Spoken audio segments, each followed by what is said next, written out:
to New York Math Circle again. He's a long-term friend of our program. We used to see him quite often at NYU. This is the first time we're seeing him at Columbia. So without further ado, I'll hand you over to Professor Loh.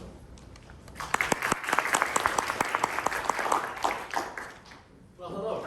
Nice to see everyone. And I have to say, first of all, I'm very sorry for being late. I actually hate being late. So I was very disappointed when this morning, what happened was that at the airport, New York airport, they were reconstructing part of the track, and that caused one of the lines to not connect. And unfortunately, the New Jersey Transit only runs infrequently on the weekends, so that's what happened there. And then I thought I'd catch up on the time, so I said the Google Maps said use the 1 train. Oh, I can beat that. Let's use the 2-3. Oops. I didn't realize that at 96th Street there was something going on which caused another misconnect. But anyway, thanks very much for coming today. So I actually love to come to these events because New York City obviously has a lot of people who are very talented and very interested in doing things. There are very many ambitious people. Now this was the morning talk, which was for the high school students. So can I just understand how many people here are high school students? Got them. Okay, great.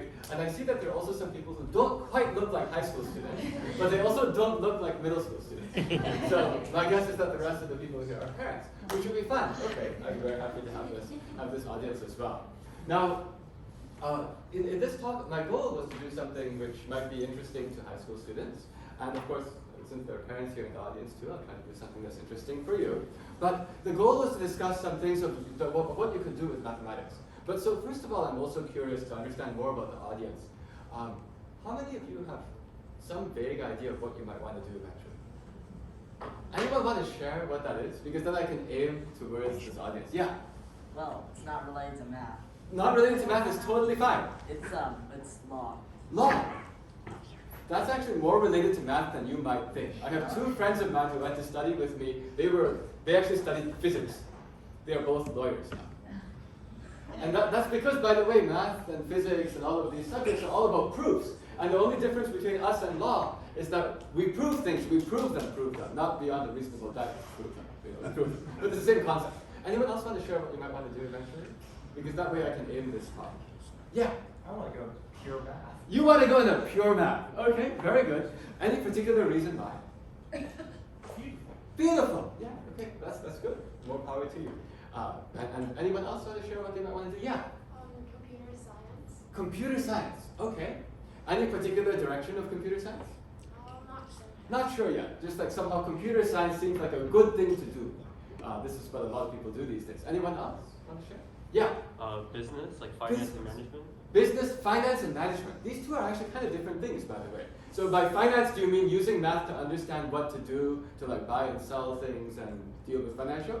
And management is not just using math to figure stuff out. Management is called dealing with people. Yeah. So you also like that? Yeah. Okay. People are not like math. I know. Yes. With people, like 2 + 2 sometimes is 5. Okay, that's cool. People are really interesting though. Anyone else? Yeah. Cybersecurity. So that's like computer science and even more specific. So have you managed to successfully hack anything yet? Or you wouldn't tell me anyway, but it's okay. Yeah, okay, very interesting, very interesting. Back there. What about satellite building? What about satellite building? You mean you want to build satellites? Something like that. Something like that, that's pretty cool. Yeah, I mean there's a guy who, quite famous, who does stuff related to that. I think he got busy buying Twitter recently. No, my college roommate was actually the vice president of propulsion for SpaceX.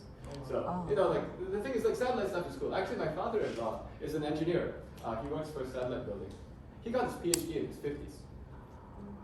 So, it's never too late to learn things. Never too late to learn things. Anyone else? Because this is letting me understand the audience. Yeah? Go to college for economics. Sort of like the finance side, right? But then economics, do you know what you want to do with it? Do you want to, like, use it to do making money with it? Or use it to, like, oh, if you want to make money with it, that's totally cool. Okay, that's fine. Let's take one more. Okay, yeah? Cryptography. Cryptography, related to that, but different. So cryptography, what you're trying to do is you're trying to figure out ways to have people communicate things without anyone spying on them. Is that right? Yeah. There's a whole ton of math inside there. So actually, a whole ton of pure math, a whole ton of pure mathematicians who thought that they were just doing something pure, and then some other people discovered that you could actually apply it. Right? Like number theory. What's number theory for? Because it's cool, because it's beautiful. Oh, by the way, you can keep secrets. Okay, very good. So now I understand the audience, and I'm understanding that not everybody here wants to be a math professor when they grow up. Which is fine. Oh, somebody apparently. I'm a math teacher. Somebody's actually a mathematician? Okay. yeah, okay. Very good. But that's okay. That's good because there's a pure mathematical theorem or fact called the pigeonhole principle, which would mean that if you all wanted to be math professors, we'd just be in trouble. Because there's too many people to all be math professors. That's totally fine. So I want to give this talk to high school students, which in a way that kind of talks about things you could do with math that you might not expect. That's actually what the purpose of this talk is. You see, because I actually was a pure math guy. I like pure math. It's beautiful. You basically prove. Thank you so much. I don't know if I got it there. You don't know that? Okay. Well, we'll see. Does that mean that I need to do something? No, I don't think so. Okay, good. So we'll leave it alone. We'll leave it alone. At some point, I'll open the web browser. Yeah. Just pop a few things up. But yeah, so I wanted to talk a little bit about what you can do with math that you might not expect. I myself actually went and studied pure math. All of my degrees are in pure mathematics. And I did that because it's beautiful and it teaches you how to think. I always liked doing things that were hard, just because they're hard. And pure math is something where the frame of logic is one where you just get smarter while you do it. I teach now at Carnegie Mellon University, which is one of the top computer science schools in the world. And what we advise to all of our students, even if they want to do something applied in computer science, is that they should go and take pure math classes to make them smarter. Because that will teach you how to think. And actually these days, I also run a company, and I've hired engineers before, software engineers. And I found out that the best engineers are the ones for which they actually know how to think about everything, as opposed to the ones who just make things work. Actually, I want to use this right away, because there were some people who wanted to do some things that might be in the applied side. There are some ways that people go about the world, which is to say, I'm trying to make a program that does something. I wrote it. I tested it. It seems to work. It works against all of the test cases that I wrote, and they say it's good. And what happens when you have people who work that way is after they build more and more and more in the program, at some point the program stops working. Because it only works it only looks like it works. And there are some weird places where it breaks, and then after a while those weird places start to compound on each other, and then the whole thing doesn't work, and nobody knows why. The math people, the people with the strong math background, when they write a line of code, when they write a computer program, they want to make sure that every piece does what they think it's going to do. So it's like, I wrote a piece. The piece is supposed to take these inputs and make those outputs, and they prove in their head that it's going to do that. Well, when you have that, you go and stack as many of these together as you want, and it's rock solid. So I just wanted to say this math, that's actually where the value is. But I'll be telling you stories about things that I actually work on, which use math to try to solve some large-scale real-world problems. And that's what I have been doing most recently. Maybe just to say, my trajectory was I studied pure math, I became a math professor at Carnegie Mellon University, I was doing pure math stuff, I started working on education things, I started working on trying to save people during the pandemic, and through the course of all of this, I veered off and started thinking about some actual real things, and used math to come up with ways to solve them. So, let me tell you some stories. Now, let me see if I can get this to work. Actually, I'm curious, it keeps going in and out. I know, I don't know why. So that's not- I think it's the connection, Oh, right? it's the connection. Is that the problem? Yeah, I think so. Oh, did this HDMI not work? It doesn't have an HDMI plug. The Apples don't have that. You have to Apples use don't have HDMI plug. I see. There's a connector that's there. Okay. It should allow you to. Well, I think maybe it's okay. That's Yeah. So I'll try to make it work because it seems to be in enough. Okay. And there's not that much I'm going to do. So if you don't mind, I'm going to pop up a web browser and open some stuff. Okay. So I'm just going to pull up some things. Great. Because for me, I never know exactly where I'm going to be. And so I just throw all of my talk on the internet. That's the easiest. Okay, so let me start with this. So, But what you're seeing and what we're seeing is different. So I don't know how it is. I see. Well, then that's a different thing. We Oh, can there you solve go. that. Yeah, so I'm just going to tell a bunch of stories now. So let's go here, focus up. Does that make it big? It does. And I want to, oh no, wait. You're not supposed to see anything. Let's go back.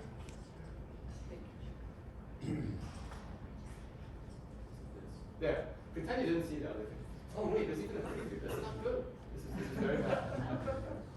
Just a second. So I was hoping that I would just use this. But let me do this, okay?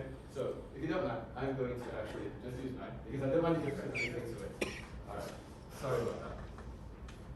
Let's switch to this. And I also see that this also wouldn't run the audio. Oh, I see the right audio is right here. So if you don't mind, I can go this now. Go Yeah. ahead. But thanks very much. Sure. I appreciate that you were trying to help me get this thing work. And it's my own fault anyways, No, coming in no late. problem. So let me make this work.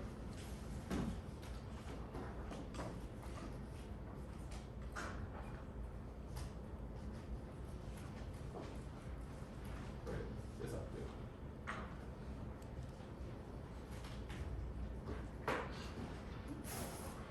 Did something appear already? Yes. Yes. Okay, so this actually works. Let's go this here. Put this here. Let's go that. All right. Yeah. So let me tell some stories. So this actually starts from something which was unexpected. I was trying to teach fifth graders how to solve quadratic equations at some point, about 3 years ago. It was a miserable failure. Didn't work. And then at some point I was just thinking about different ways to kind of teach things. And I accidentally discovered a simple way to solve quadratic equations. Actually, that landed in the New York Times. Maybe some of you saw this about 3 years ago. I actually don't want to talk much more about this, other than the fact that it caused a strange thing to happen. Because it's not every day that there's a simple way to solve quadratic equations that people haven't seen in textbooks ever. And so that landed in all these international newspapers. That suddenly became the thing I was most known for, which is a bit strange.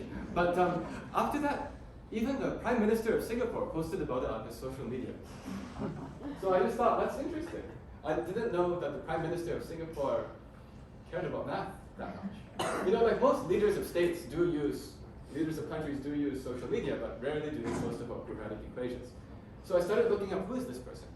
Does anyone know anything about the background? Yeah? He was the wrangler at Cambridge. You know this? Yeah. Okay, so he was the wrangler at Cambridge. Does anyone else know what that means? Obviously not. Okay, so let's describe what this means. First of all, Cambridge. So he studied mathematics at Cambridge University. That's legit. Cambridge is one of the best universities in the world. And furthermore, he was the wrangler. Wrangler means that they rank all of the people when they graduate at the end. And he was the one who was the #1 math student at the entire University of Cambridge. He's good at math. Yes? What is this simple way, what is this thing? What is this trick to solve quadratic equations? You want to know? Okay. Because I want it. Okay, you want it. Okay, let's talk about this. Okay, since you want it, let me just go here. I mean, since you asked, why not? So, I mean, this is silly, okay? I want to emphasize, this is silly. This was not meant to be the point of the talk. But you should be able to see now. Suppose I just draw an equation like x squared minus 6x. Can you see me writing? Yes. Yeah. X squared minus 6x plus 13 equals 0. Let's factor this. Can anyone factor this?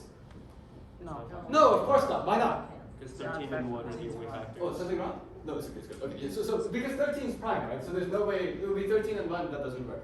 But what you were obviously trying to do is you were trying to do this, x minus something, x minus something else. Is that what you were trying to do? You were maybe doing it with plus signs, but you know, the minus signs are better. You know why minus signs are better? Yeah. Because it shows what the x-intercepts are. Because then these things will be the actual answers. Does that make sense? So what you can say is you can say, if you could find two numbers that multiply to how much? 13. And add to how much? 6. 6. Well, I put them in the I already put the minus signs, okay? So add to 6. Then they're all the roots. Do you agree with this statement? This is actually a completely mathematically precise statement. If I can find two numbers that multiply to 13 and add to 6, then those are all the roots. By the way, we're going to get a proof of the quadratic equation this way too, the quadratic formula. So how do I do that? Well, let's see. If I'm looking for two numbers and I would like them to add up to 6, oh, I already gave it away. Everyone tries to split the 13. Everyone tries to unmultiply the 13. Let's unadd the 6. If I want two numbers that add up to 6,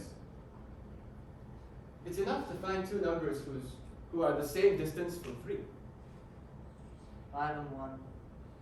5 and 1 won't work though, because 5 times 1 is not 13. Okay? So what I'm trying to say is that, well, you can do this if you can find a u so that 3 plus u times 3 minus u equals 13, then you're done. Does this statement make sense? Because what we always think about is like, we want to find two numbers that multiply to 13 and add up to 6. And you're trying to split apart the 13, and that's hard, okay? But I'm saying, no, let's not split the 13. Let's split the 6. Splitting 6 is easy.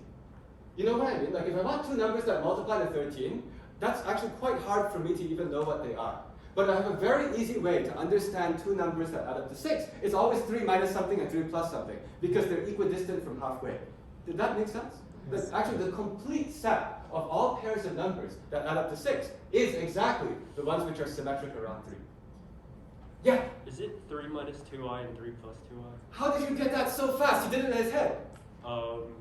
So you split the 13 into 9 and 4, and then you complete the square with x minus 3, and so you want x minus 3 squared to equal 4. So you're completing the square. That's definitely one way to do it. I'm trying to do this in a way that's very easy for like first-time learners.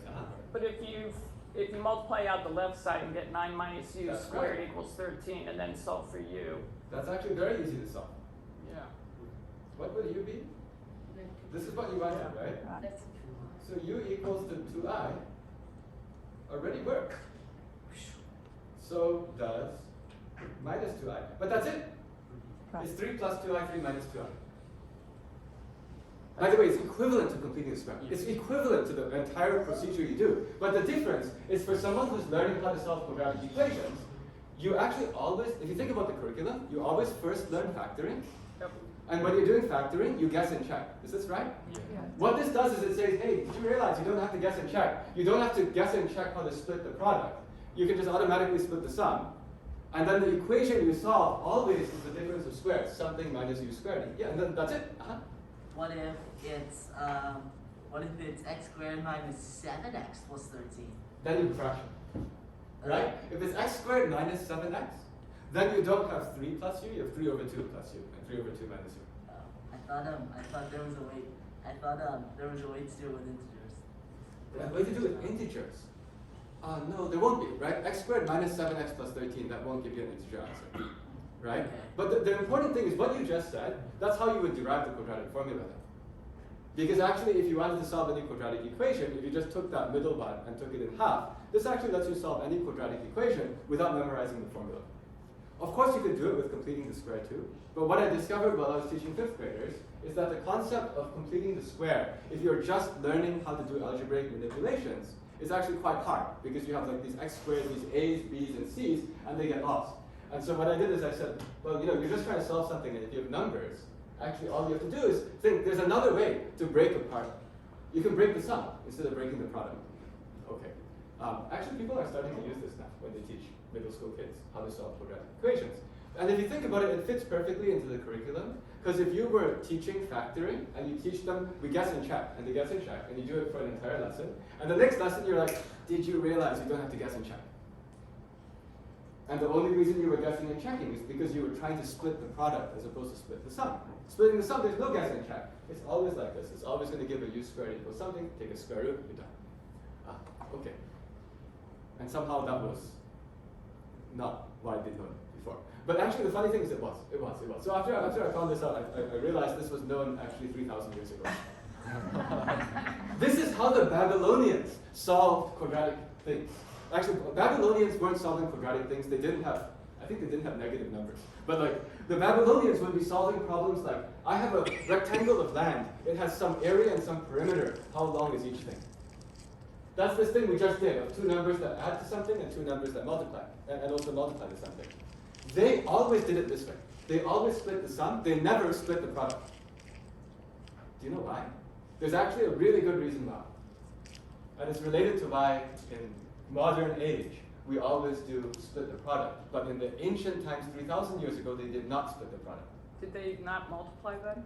Aha! Did they not multiply then? You are very Or close. they didn't multiply yet? They're very close. Of course, multiplication always existed. But if you think about Babylonian history, there's something very particular about Babylonians and numbers that's different from us and numbers. Base 60. Base 60!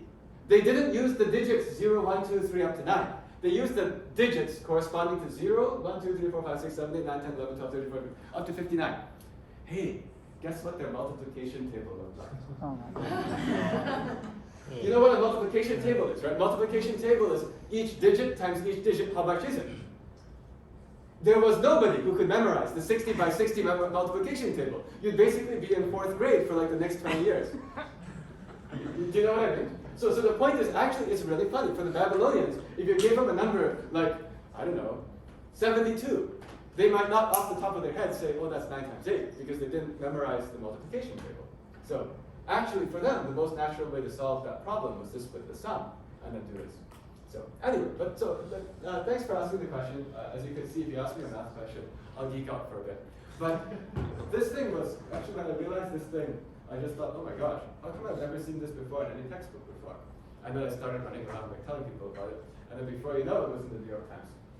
And then somehow the Prime Minister of Singapore posted about it on his social media because it was kind of cool. And I remember that led me to realize that there was a mathematician who was leading a country. Oh, interesting. But then after that, that flew away from my mind because that was the end of 2019, beginning of 2020. And by March of 2020, my world had changed completely. Not sure about yours. Yes, I mean, it was bad. It was bad. Actually, it was very bad. So in March of 2020, the reason why my world particularly changed is because I'm also a Hertz Foundation fellow. The Hertz Foundation is an organization which was started half a century ago in the United States. And what they do is that they find about 15 people every year who are about to start their PhDs all across America. And after they find these people, there's an extensive interview, application, whatever process, find the 15 people, they give those people all a scholarship for their PhD with no need to do any teaching, just can concentrate on your research and learn and get a lot of freedom to learn. And the only condition is that you make a moral agreement that if there's ever a moment of national emergency, you'll come up. So this actually was started in the height of the Cold War. This was started because Hertz, the same Hertz as started the Hertz rental car company, was friends with a person named Edward Teller. Any high school students here know science history? Do you know who Edward Teller was? He's very famous for something, which is not great. Anyone know? I'll say this. They were also friends with this guy named Oppenheimer. Does that help? Okay, now it does. Atomic bomb. Edward Teller was the guy who invented the hydrogen bomb. So this was like serious stuff, right? And so at the height of the Cold War, the thought was, well, we just had a major scientific collaboration to attempt to, save things, and so we might need to have one again. So they started this scholarship program to specifically have this group of hundreds of scientists for which if you suddenly needed to, if you could get a collaboration going. I'm actually one of these people. And so I was brought in the year 2004. At that time, we weren't thinking that we need more bombs. At that point, we have enough bombs, right? So the thought was, this might be a different kind of a national emergency. Actually, we were thinking at the time, probably something biological. Well, March 2020, I got an email. I was already in touch with a bunch of the people in this community. And so a bunch of us were rallied together, actually by a very famous guy inside the community, who said, this is going to be bad. This was in March 2020, early on, at a time when I myself wasn't fully understanding how bad this would be, right? At that time, I thought maybe it'll be gone in 2 months. But we got an early brief with the biological papers and whatnot that said this is going to be something which is quite serious. It's going to be around, it will pause the world for more than a year. And so the message encouraged all of us, and it said, this is the time to rise to the national emergency. It's actually not national emergency, it's an international emergency. Every single person in this community who happens to have the ability to put down what they're doing and just work on this, you should work on this. That's what we got. The guy who sent the message, by the way, is actually quite interesting. He's the guy who has the world record for the most number of patents ever issued to anyone. Pretty smart guy. He's actually one of the main scientific advisors to Bill Gates. So, when someone like this writes to you, you think twice. And I was lucky, I'm a math professor. This is one nice thing about being a professor of something. If you're a professor of something, after a few years you have something called tenure. Tenure means that you can do whatever you want to do. Of course, they give you tenure because they think that you will use it responsibly. Okay? And so I happened to be in a position in March 2020 when I said, okay, I am going to try this. But what am I going to do? Because everyone else who got the scholarship actually does something useful. You see, they don't usually give it to math people. They usually give it to people who actually do science and engineering. And the biologists, they were working on ways to find more efficient ways to test COVID tests. They were finding ways to do treatments. There was a mechanical engineer who had repurposed his laboratory to create a more efficient way to manufacture ventilators for the intensive care units because we were short at the time. Right? So everyone was doing something useful. And I wasn't sure what I'd do. But a day later, I was reviewing the PhD thesis of my PhD student. When you do a PhD, you write a thesis, which is here's my work for the last 4 or 5 years. And the PhD advisor is supposed to look at that and give you feedback. So I was supposed to do that. He gave me his thing. And I only managed to read one sentence. I was reading a particular chapter, and the first part of it says something like network theory. Actually, it said graph theory. I can use that. This is the math circle. It said graph theory. Because that's what we do. That's my professional expertise. I do graph theory. Graph theory is about thinking about things connected to things connected to things. What could you possibly do with that? We come up with concepts with that, and we're used to thinking about networks. Okay? So I saw that and I said, oh, graph theory. And then I said, this is the first pandemic that we have smartphones.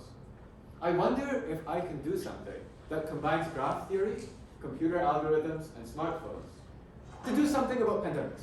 That's how the whole thing started. And the thought was, this is the first pandemic that there were smartphones. So there's an opportunity that there's more to be discovered because nobody seriously looked into this before. There was one other advantage. I work at Carnegie Mellon University. We have a lot of really good software engineering students. Like actually one of the most fun things for me working as a professor there is whenever I come up with a crazy idea, I can just pitch it to our students, and then we have these amazing people who are undergrads who just want to join as interns. But the work that they produce is like a real full-time software engineer from Silicon Valley. That's because they've done 3 internships by the time they're a senior. And they actually can make stuff. So I said, I'm in the perfect place. We can actually do something about this. Let's try. And over the course of about, we worked on this for 1.5 years.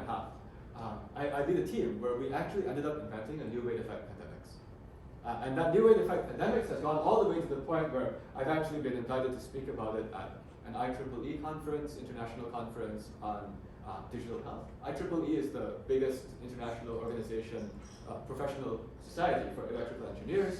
I've been invited to speak about this at a research group meeting in Harvard School of Public Health. I've even had someone from the White House reach out to me to discuss this, and this has bounced around at the CDC level. So what I'm about to talk to you next about is something which is actually a new thing from pandemic control perspective, but the mysterious thing is it's all based on that. And furthermore, I'm giving a talk to young people too. You guys are young too, don't worry, but there's like even younger people. And when I give this talk, even elementary school students are able to understand the concept. So let's talk about pandemic control. Before I go there, I want to say, why should we even care? Because whenever you work on a problem, you need to know why you work on it. And this is one of the lessons I learned from my PhD advisor. He told me, we have all these problems in the world that we can work on. And what you need to do as a student, I was a student, and eventually as a professional, is you need to choose the problems that are worth pouring a lot of time into. Because you can spend 5 years and do a problem that no one cares about.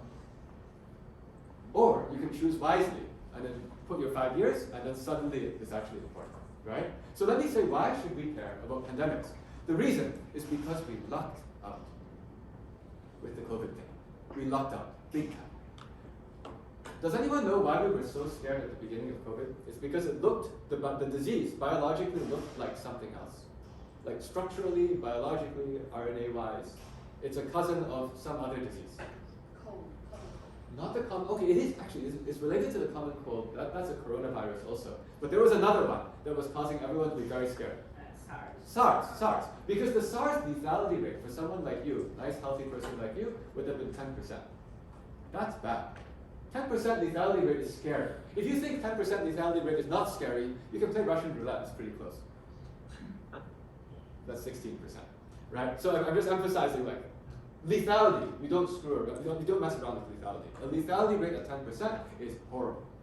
And that's why everyone was very scared. We got lucky. There are other diseases out there too. There's like this MERS thing, that was a 30% lethality.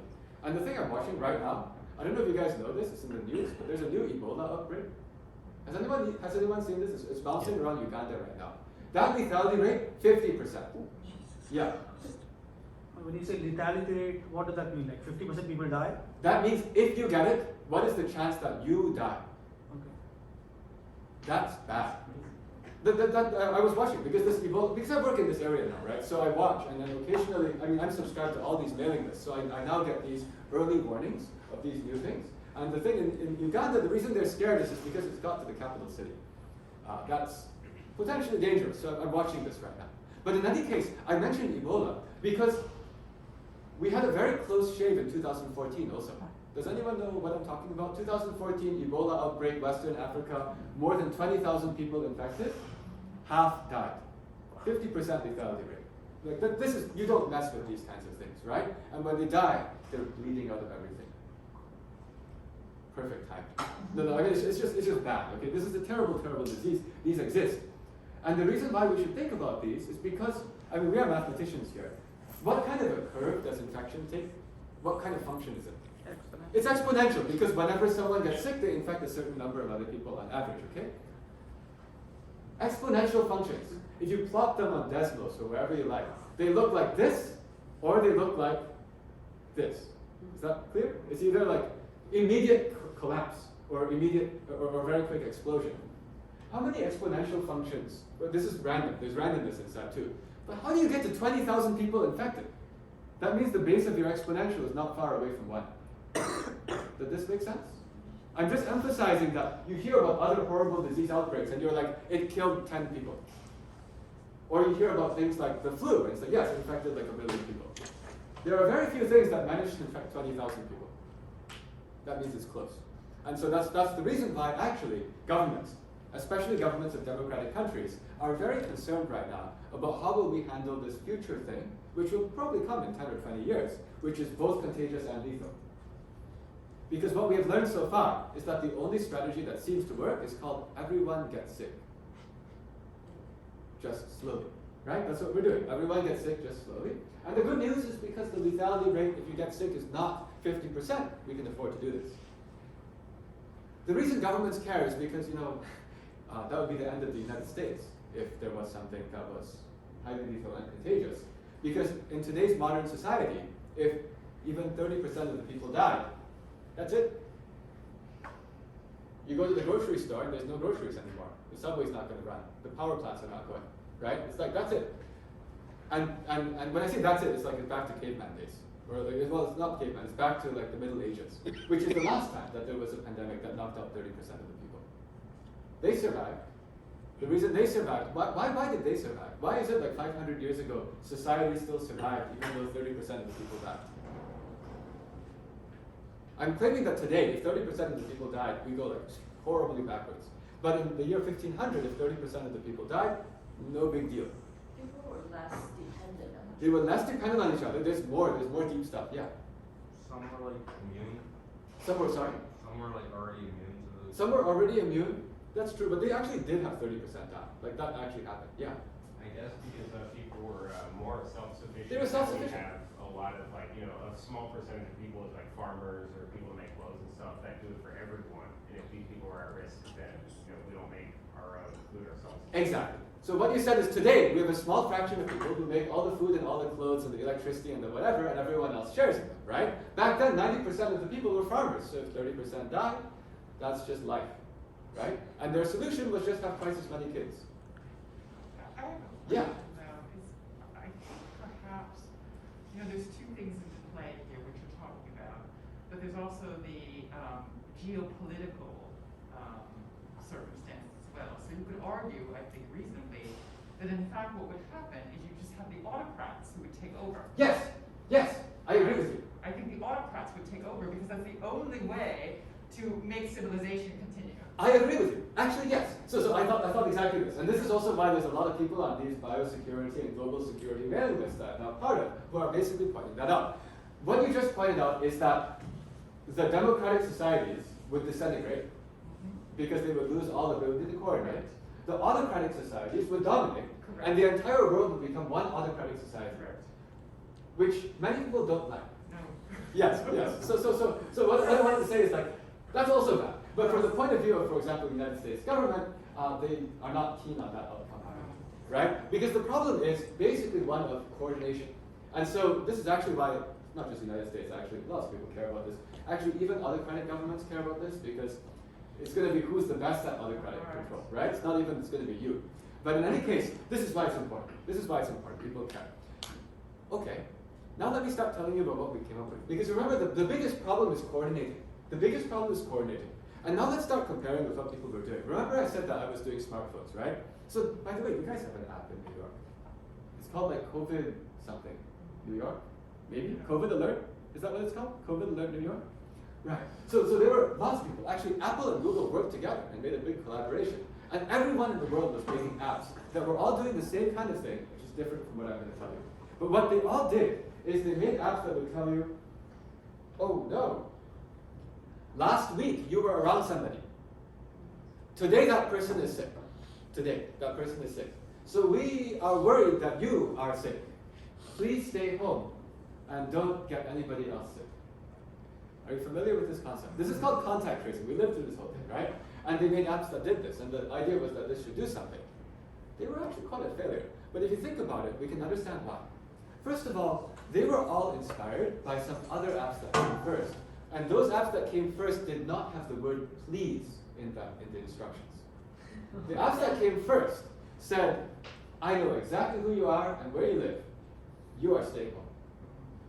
In the United States, this was not very popular of a concept. So no, we didn't do this, right? We didn't do this.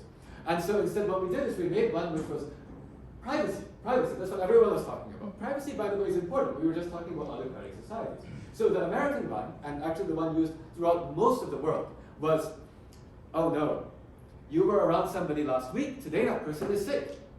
Please stay home. Please don't go to work, even if that means not earning money.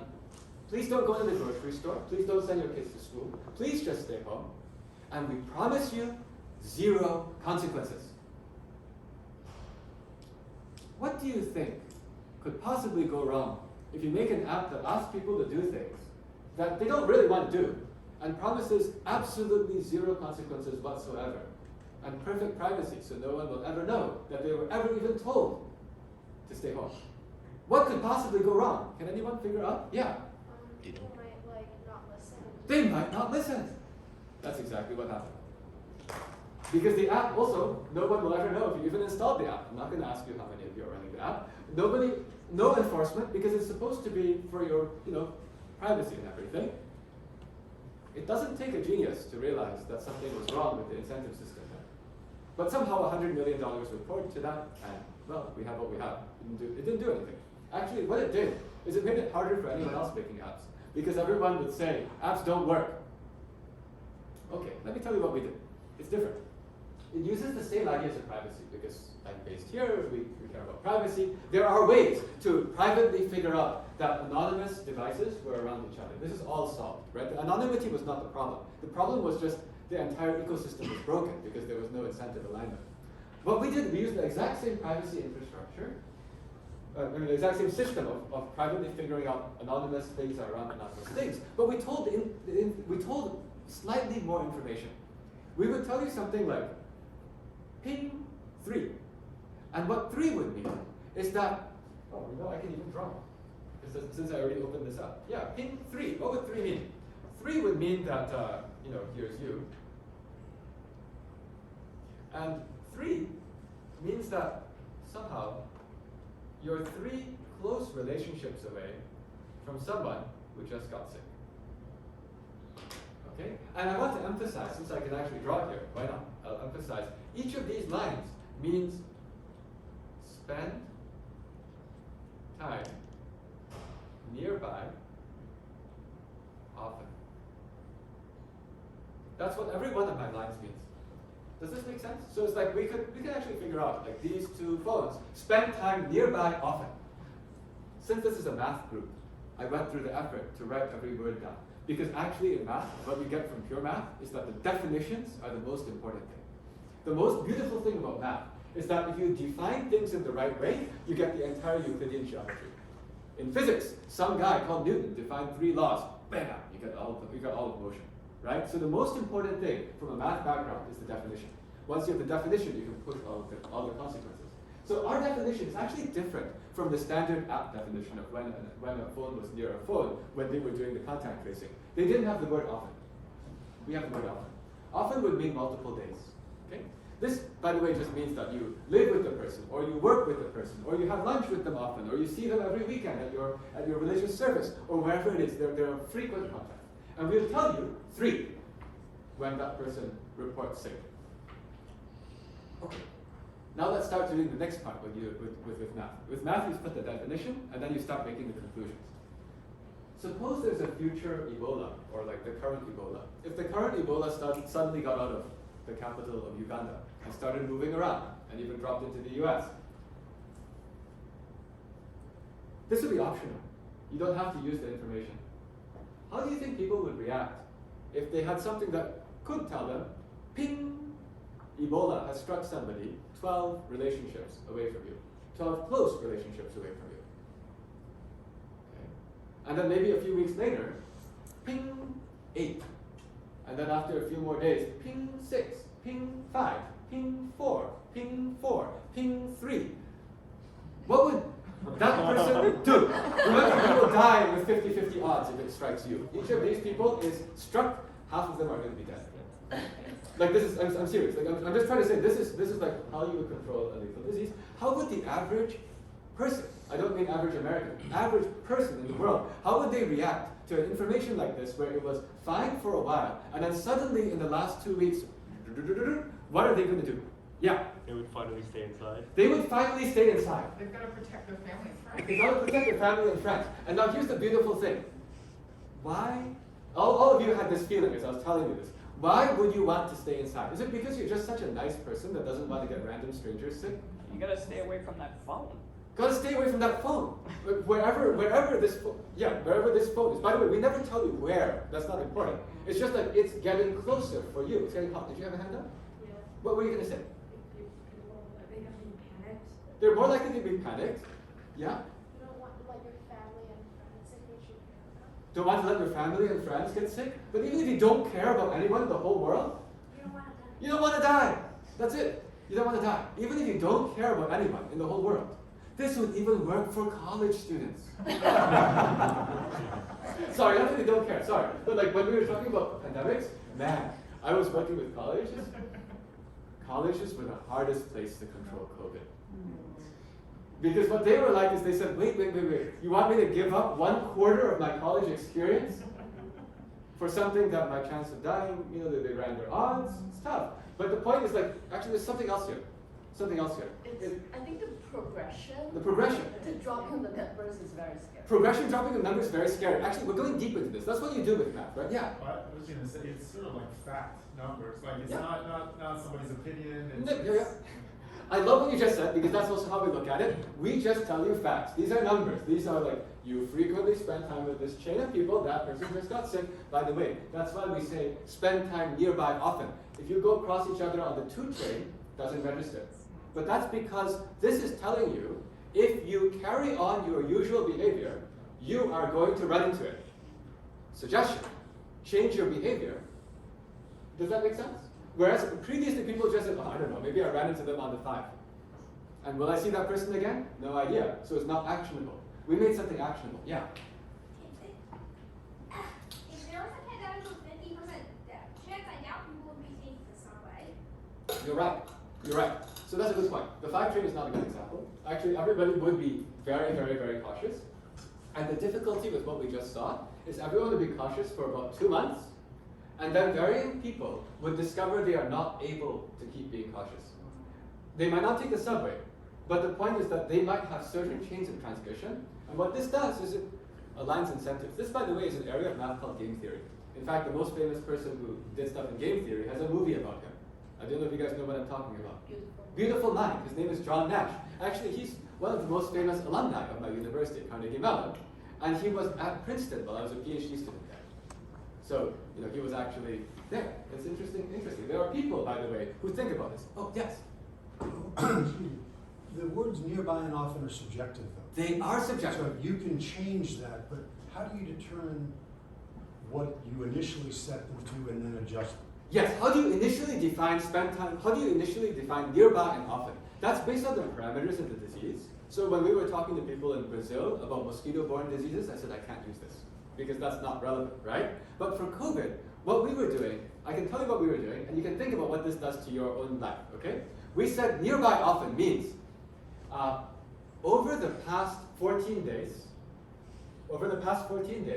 there are at least 2 distinct days that you spent at least 15 minutes within 15 feet of the person.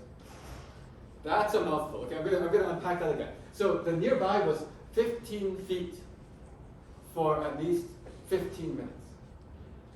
The often was there are 2 days in the last 2 weeks. But think about your own life. Who would that pick up? But what I mean is that there's a lot of room for, if I change the 15 feet to 20 feet or 10 feet, there's not much difference. This definition, if you think about what your life was like in 2021, early 2021, late 2020, it would just absolutely pick up all of the people that you were actually around and not pick up the random people you saw at Starbucks. So what I'm saying is that, again, the definition was this 2 weeks. 2 weeks is because some people on weekends would see like a relative or something like that. And the 2 different days ensured that it was a recurring. And the 15 feet, 15 minutes, that was just close enough to go and pick up that. Because you see, the random person you see at Starbucks will not register on the 2 different days. With every disease, you would adjust the parameters. But what I'm showing is that it's actually relatively easy to define a set of parameters that can be measured by smartphone that actually capture like 90% of that network that we were after. This is actually how a mathematician thinks about the problem, by the way. You want to come up with the simple set of definitions or rules for which just from those you can capture a lot. Is it perfect? No, it's not perfect.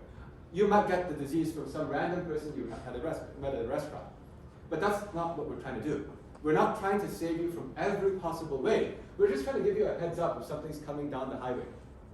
I say down the highway because it's actually well known. People did research during the pandemic. The highway was those frequent contacts. That's where most of the transmission was traveling directly along. And so this is just like, hey, something's on the highway. Do you want to stop? Okay, but the point here is like, in a future lethal pandemic, it would be an immediate crunch, and then it would be a slow getting out. And what this would do is it would make it so that as you slowly got out, rural Pennsylvania would actually get out until it got bad, relevant for them, for that town, and that town would go, I'm going to shut down. And they wouldn't shut down the whole Pennsylvania at the same time. I say Pennsylvania because we're one of these purple states.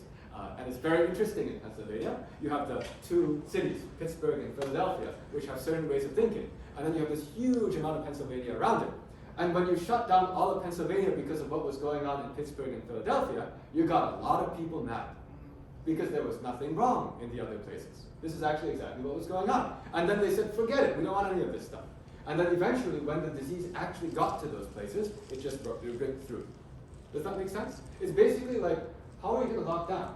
You guys in New York at least, or I shouldn't say it's homogeneous, but it's not quite the same as this giant state where you have different densities within the people. But in the giant state with densities of people, they did blanket rules, and then they did counties after a while. But it was still difficult. What I'm trying to say here is that this is actually just straight facts that you can optionally use. That the average person, given the facts, would say, thanks. Not, I hate you. It's like, thanks. So you're actually arguing something further, which is that mathematics can help control social unrest. So this is that mathematics can help control social unrest. This is what game theory is. Anyone who likes economics, there's an economics guy there, there's a finance guy there. Economics, by the way, is also this study. You're basically trying to figure out what is making a person make their decisions. And if you can ever come up with a new system of rules, like market economy or something like that, then somehow all these selfish actions magically work. Back there. So how do you get enough people to get the app, and how do you get enough people to tell the app to do so? Yes, these are 2 important questions. The first is, how do you get enough people to get the app? The second is, how do you get enough people to tell the app that they're sick? I'll answer both of those. The first one, how do you get people to get the app? The reason why it was so hard to get people to get the other app is because the other app was not as self-interested. Let's digest again. What was the other app? Think about it in the frame of this Ebola thing. It would just be like, well, we'll tell you when it's kind of too late. You're already around that. So we're going to tell you, you should now stay home. Don't get anyone else sick. If you think about it, how the average person would react if they found out that they might be in the last week of their life and they were just asked to stay home. Actually, the incentives of people, if they think they might be in the last week of their life, are exactly the opposite. Okay? So this is actually interesting. Basically, if I want to boil down what we did, we said, tell you before it's too late instead of after it's too late. Does that make sense? And then the average person, if they're told before it's too late, they want to do all kinds of things to save themselves. After it's too late, it's like whatever. Okay? The second thing. So by the way, that has to do with how many people would install the app, right? Because if it's got something in it for you, the other analogy I use is when you buy a car, most people prefer to have cars that have headlights. Headlights. So you can see at night. How come it's like 100%? I mean, who wants to buy a car with no headlights? Nobody. So that's it. Right? It's just like when you have something that gives you a piece of information, this is why a lot of the work that I did became, how do you get people to know what this is? It's like headlights. At some point there were cars without headlights. At some point there were with headlights, and then they all had headlights. The second thing, how do you get people to report? That is a really interesting question. That's the one piece that's not incentive aligned, because this whole thing is voluntary, right? So it's that, okay, someone has to go and say, oh man, I got sick. They have to press something into their app. All the other app makers said people will do that. I said people will not do that. People who just got sick will not enter. Okay, sorry, the nice people will. But you cannot count on this, okay? So we used the triangle inequality. This is math. What do I mean? So our app has two buttons.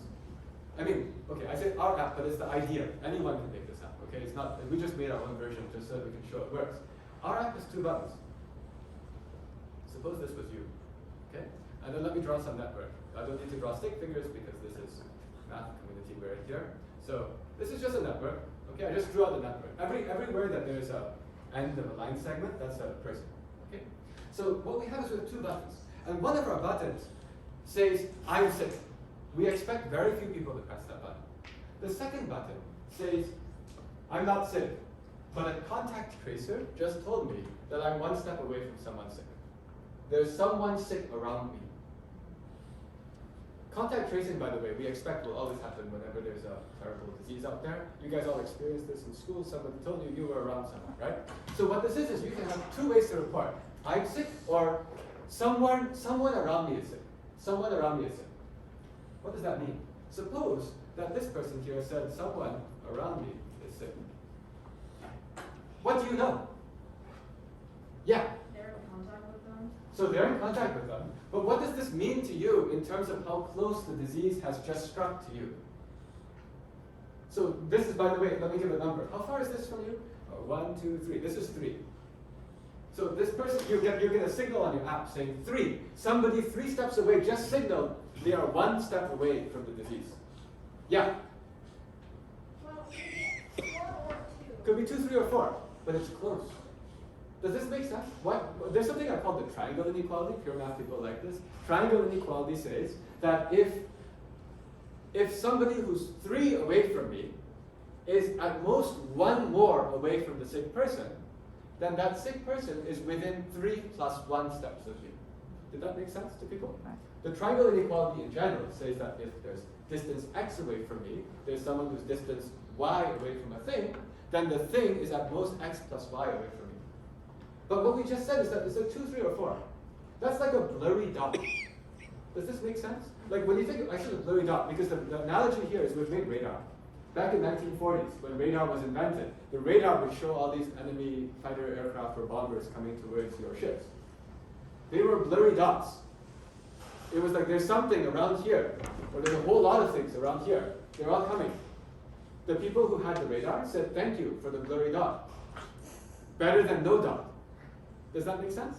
But now the point is we get the dot blurred. But now the advantage is the number of people who can press the I was nearby button multiplies by like 5 to 10. So so the best way to explain what I did, there's a signals way to think of this. We basically made an amplification by a factor, by an order of magnitude, 5 to 10. And the cost is that the distance resolution loses 1. Okay, that's maybe a complicated way to explain what I mean. But what I mean is like every single person who's sick, you no longer rely only on them. It's them or anyone around them. Anyone can press, and that will make a blurry dot. Maybe if 5 of them put, you get 5 blurry dots. It doesn't matter to you whether it's 5 people or 1 person who has this deadly disease, who's only 3 relationships away. It's like, it's getting close. Yeah? Do you think that people that are sick or test positive would rather say I was in contact with someone that was sick rather than admit that they were sick themselves? Of course. Maybe it's the person around them, but like I'm sure there's also some people that wouldn't want to press that button like you were saying. Not a lot of people if they're sick would say so. So like could that yellow dot there, could that be red? That person's positive if they want to say. Okay, so could that be a dot which is actually positive and they press the I nearby button? Well, the way that we did this, we were working with some universities. You cannot just press the button, or else that's called like I don't want final exams. That's all report sick. That's the end of the final exams, right? So the way this works is you have to actually be sick to get a code to press the code in, or you have to actually get a contact trace. That's actually what we were doing. We were working with some universities. They automatically set all the contact trace people passcodes. You have to use that. You know what I mean? Your own passcode. And so we actually were able to knock out a lot of the false positives. False positive means that you're not really sick, but you pressed it anyway. We can gatekeep that.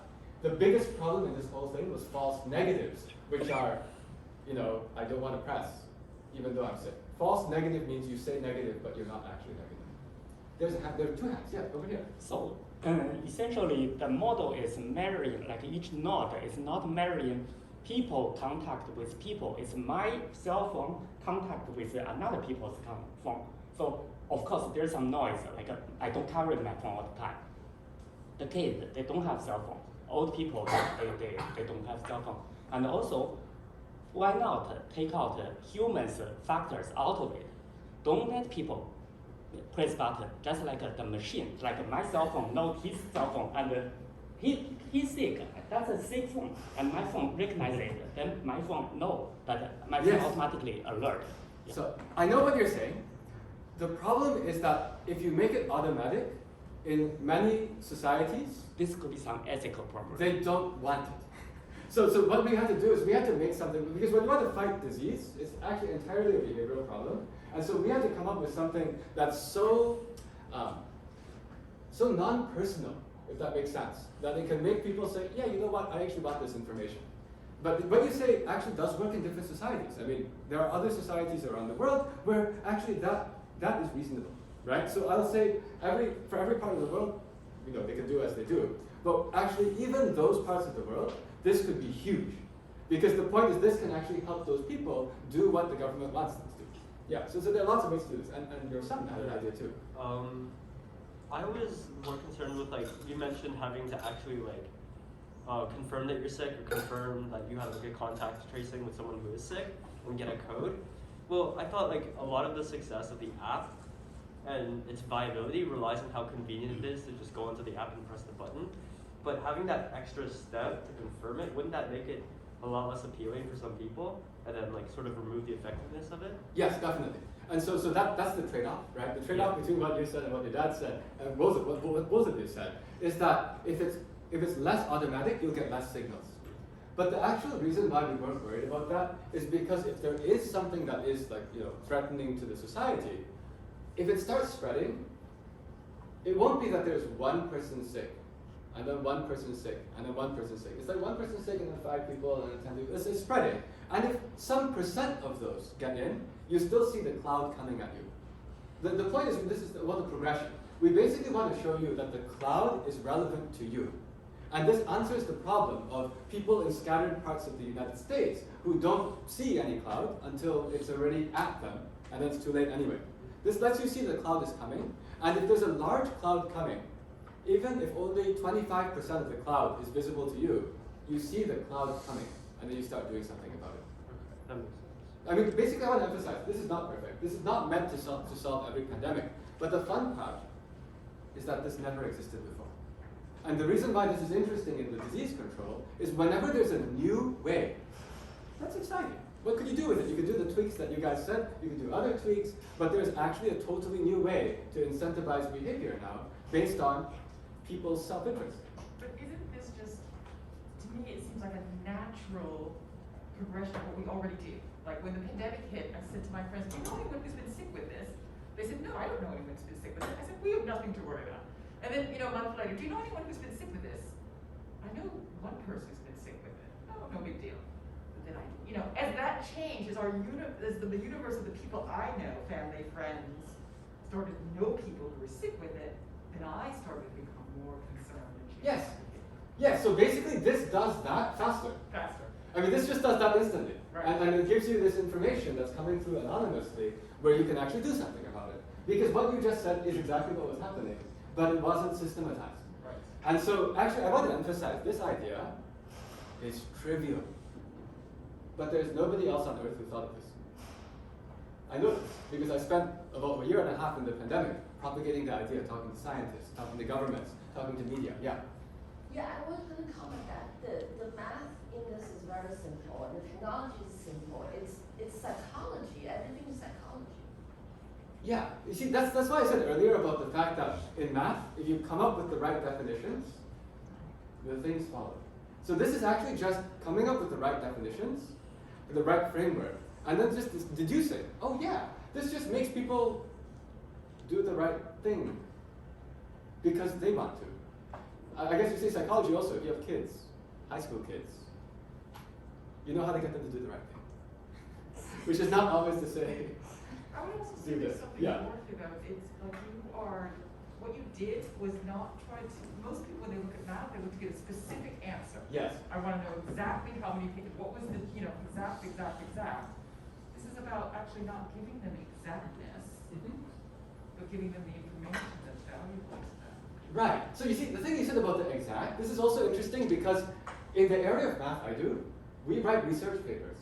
And rarely do they actually have exact numbers in them. You see, when you do theoretical math, most of your work, like in pure math, is about like, here is why something works, and you got a 20-page proof of something. It's like law. Someone here wants to do law, right? You just basically do that. So actually, if you do theoretical math, you're very used to just trying to think about, how do I make sure a system is airtight? That's actually how I often think of it when I'm writing a proof. I need this to be airtight, no holes. That's also why when I started working on this thing, I said we got massive holes in the existing systems. It doesn't fit the behavior. So let's not even do it, right? And then what the mathematician does is they keep thinking until they find a way to build a system with no holes. And then once you got the system with no holes, you just add gas. There was one more hand back here. Well, there are two hands, yeah. So I feel like this is kind of similar to the system that you guys built. Like you got a direct exposure or indirect exposure, or there's a case in this grade, and then you know how close it is to your grade. Yeah. So this kind of concept we were also using there, right? So in your grade, the schools would tell you this kind of thing. And this is basically just doing it on an entire population scale. But somehow the interesting thing is that people didn't think about how you could use this to like drive that behavior. Because by the way, what you just said also doesn't show you the thing coming in from far off, right? I'm saying it's actually trivial. I want to emphasize this is trivial. I built my entire career based on trivial observations, actually. But I want to emphasize that because it actually works pretty well. And so what this is showing, I'm trying to emphasize these are easy things because anyone here could have come up with it too. And I say that to the young people because it's, you want to be bold enough to go and think, is there something that I can come up with? If 7 billion people were affected by the pandemic and this is new, there's more. There's one more hand. Yeah. I'm sorry, you were just saying something about how to get high school students to do the job or something? Yeah, I got 2 high school kids. Uh-huh. Yeah. What is that? Yeah, I have 2 high school kids. Okay, if you want to know how to get high school kids to do what you want them to do, all right? So you have to be very careful not to tell them to do it. Okay. But you have to be very good friends with their friends, and you get their friends to love you, and you tell their friends to do it. In New York City, that's really hard because you don't get to see their friends. Oh, in New York City, you don't get to see their friends. Yeah, I don't know. So You could drive them. drive them. Okay, yeah. So I guess I would say this is what I've tried to do with my whole life. Like this is what I do. I bring my kids to all kinds of events so that they can meet you guys as kids, and then I go and teach you guys as kids. so that's my general thing. I mean, I actually have worked with high school kids ever since I was like just out of high school because I've been coaching the U.S. Math Olympiad team as an assistant coach all the way back to 2002. So I guess I've always been thinking about high school kids. So even when we had tiny kids, I was like, I know you're going to be high school kids someday, so how do we approach this? Okay, yeah. So basically, this is what I came up with. It's quite interesting, but it was quite fun. But the even more fun part was what happened next. So it turns out if you come up with something, it's really hard to get other people to know. See, after I came up with this, I was thinking, my gosh, am I ever going to come up with something again in pure math that's going to potentially save a lot of people? I'm not entirely sure. So I'm just going to, I said, I'm going to sit and get this idea out until it gets all the way out to the point where I'm confident that at the next pandemic, people who make decisions will have this in their toolbox. So I said, I'm just going to do that now. I spent about a year doing that. Because at the beginning, I just reached out to journalists, newspapers. Like in March, April, May, June 2020, I was reaching out to newspapers. Man, it was hard. Because when I reached out, I'd talk to them and I'd explain this thing. And the journalist was usually not an actual scientist, even if they were writing science journalism. And they would say something like, it seems to make sense. Can you get a professional disease expert to vouch for it? And then we'll publish it. Because they wanted, you want to say, Harvard epidemiologist says good. Now you can publish it. Because they asked me, what do? Do you have a degree? Yes, I do. I have a PhD. In what? Math. What kind of math? Pure math. Not interesting. This was not the kind of thing that got published. So then what do? Like, suppose you're trying to solve the problem. I was facing this. I was finding out that nobody would publish until I had some professional disease expert vouching for it. So what do you think I tried to do? Find a professional disease expert. So how do you find a professional disease expert? You call Fauci. You call Fauci. So I was trying all these kinds of things. Yes, I did indeed try reaching out to Fauci. I was searching Google for epidemiologists. I was checking who was active on Twitter. There were some really prominent disease experts active on Twitter. Guess what? If it's during a pandemic, and you reach out to all the people who are very, very active, you get no replies. I got one reply. The person said, I'm sorry, I have no time to talk to you. I'm busy trying to figure out how to stop the pandemic. By the way, I don't blame them, because I'm a mathematician. I get emails all the time from mathematicians. Sorry, from people. People saying they have a one-page proof of Fermat's last theorem. Fermat's last theorem is this x to the n plus y to the n equals z to the n has no solution, no non-zero solutions for n of these three. And they say it's a one-page proof. I don't read it. It's impossible, because they have no math background anyway. I'm like, no way. That's what happened when the pure math guy sent this thing out to all the disease experts saying, I have a new way that people haven't thought of before to control diseases with smartphones and network theory. Didn't go anywhere. So then I said, okay, I'm not giving up. This is what I said I'm going to do. So I reached out to my friends who are actually scientists. And note to the young people, make friends. It's good to have lots of friends. Even friends who do different things than what you do. Someday they might become something else. And that might be useful for you. So I reached out to my friends who were actually scientists. The good thing about friends is if you write to them, they'll reply to you. It's the pandemic anyway. Let's Zoom. Do you know what I mean? So, At Columbia Business School, they used to say, when you go into a room, identify the person you think is going to be the most successful in the future, and then you look to make friends with them. That's good. So you said at Columbia Business School, yes. They said, look, at every room you go into, look at who's going to be the most successful in the future. You believe will be most successful in the future, and look to become friends. And look to become friends with them. I like that. So I guess I'll say I do that to some degree. I also do it to another degree though. Whenever I'm with anyone, I just look to be friends with them. You have no idea what they're going to do. Because by the way, the janitor is the one who can get you in the building. Correct. You never know. You never know. You never know. Okay, so I'm like, my angle at this point after what I've done is I have no idea what a person's going to do, but if I'm in the room with someone else and I got nothing else to do, we're going to be friends. Okay? And that's like, you never know. You never know. Okay, but and the janitor getting in the door, that's true. Okay, but so now continuing on to this, it's like I reached out to the friends who were scientists. They would talk. We talked. It took approximately 5 minutes for the average scientist to say, I see, this is different from what everyone else is doing. Might be useful. That's all I needed. I didn't need anyone to say this will save the world, because that's overclaiming. You don't want to do that. Right? So they were like, this thing could actually be useful, and it's different from what everyone else is doing. So I said, great, can you please send an email to 3 of your friends who are scientists, and tell them all they should talk to me for 15 minutes on a video call. 3, because on average, 1 doesn't reply. And in fact, 2, 1 call.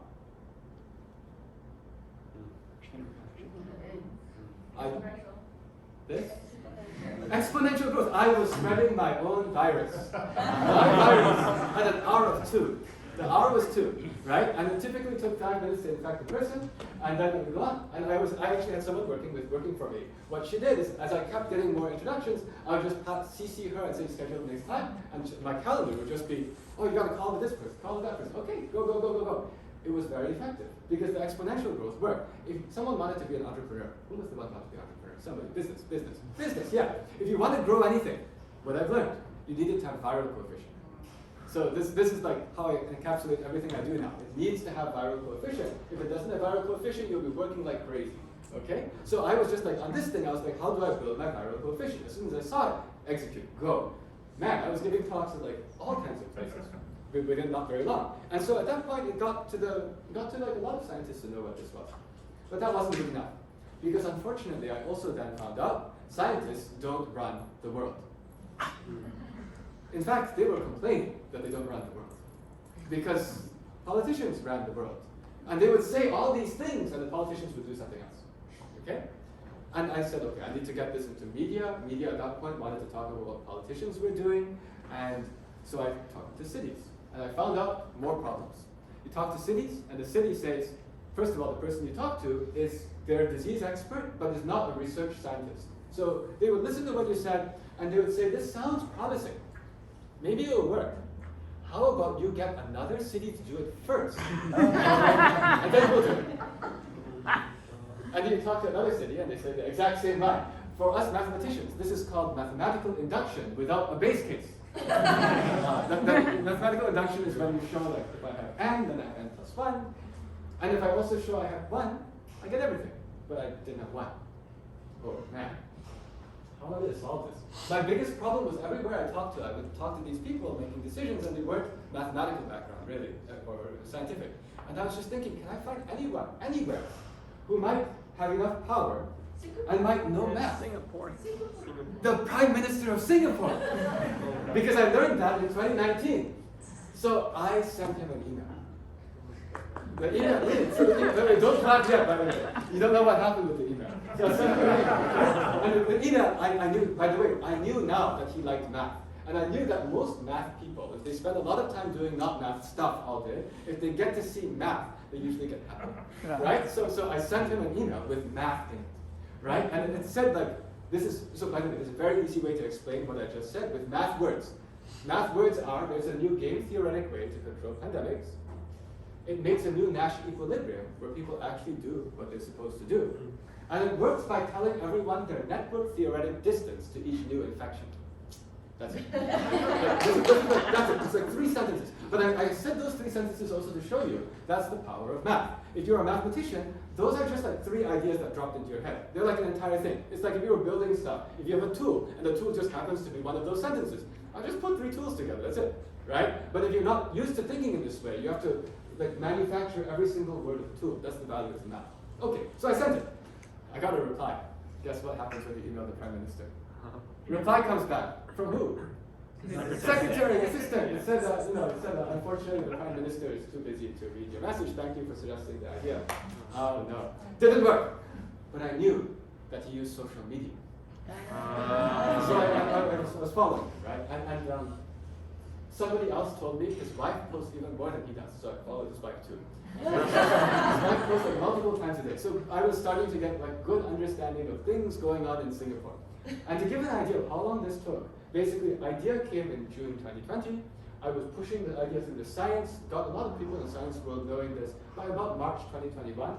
Finally, it was October 2021 that finally the breakthrough happened. The breakthrough was like this.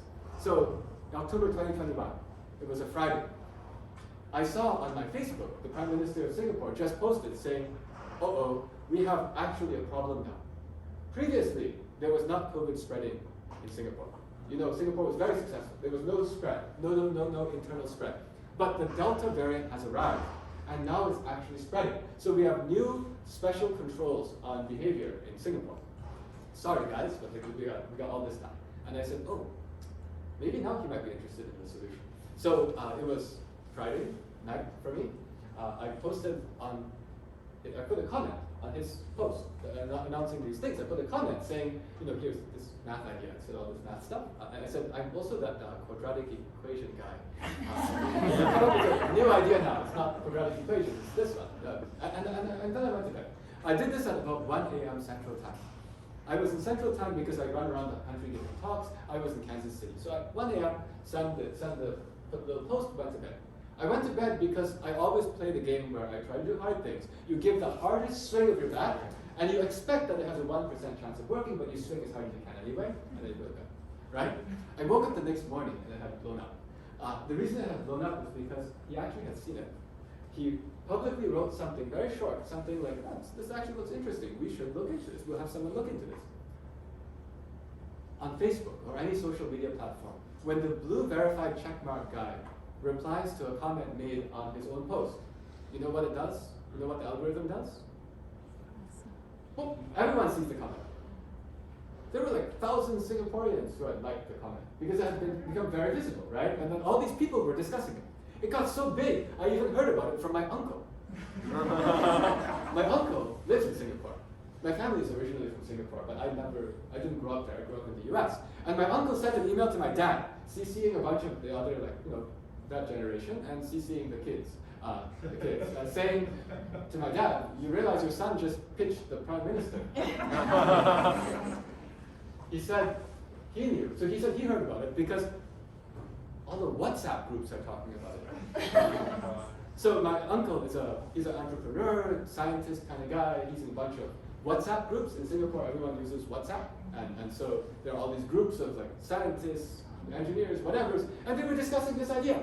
I said, that's exactly what I wanted. If you reached out to the Prime Minister and heard about it from your uncle, from the WhatsApp groups, it went all the way around, right? By the way, anyone know why 1 a.m. Central Time on a Saturday morning is a good timing if you're trying to get through to the Prime Minister himself? I think it's like 11 a.m. in Singapore. Close, yeah. So something like that. It's around midday. If it was 2 p.m., doesn't matter. But it's midday in Singapore on a Saturday. Why is this relevant? I'm trying to get through to him himself.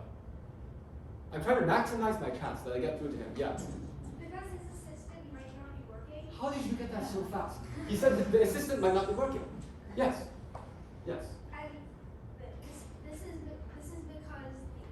because the assistant might be on break on Saturday. Yeah, the assistant might be on break on the weekend, right? This is the maximum chance that it's actually the one guy himself. I don't have any theory, I don't have any proof of this, but in general, if you are trying to reach a busy person, it's well known that you need to try to find a way to get around all these people whose job is to reject all the emails. Yeah. Well, you commented that math is a great way of communicating because it's simple. SETI, the communications that are being sent out in the search for extraterrestrial life, it's all math.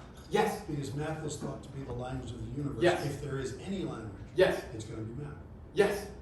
I agree. So this thing about communication, and we talked about cryptography at some point, but somehow communication is actually all about math. And in fact, as we communicate to extraterrestrials, hopefully we're listening first rather than communicating out first, right? To figure out if they're out there, right?